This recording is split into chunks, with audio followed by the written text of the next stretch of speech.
নমস্কার বন্ধুরা, দেখুন আমার হাতে এটি হলুদ কালারের বিদেশি জবার ডাল।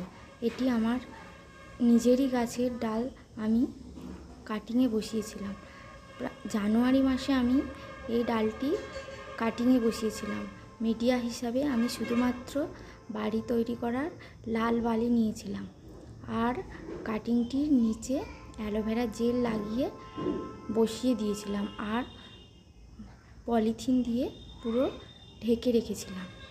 আজ প্রায় 3 মাস পরে আমি এটিকে খুলছি আর দেখুন কত সুন্দর শেকড় এসে গেছে।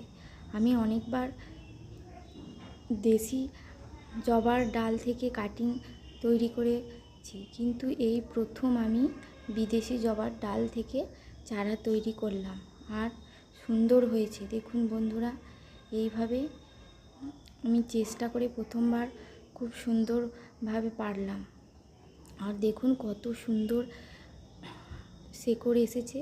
এগুলিকে আমি টবের মধ্যে বসিয়ে দেব। এরপর ফুল হলে আপনাদের সাথে আবার শেয়ার করব। দুটি ডালই আমি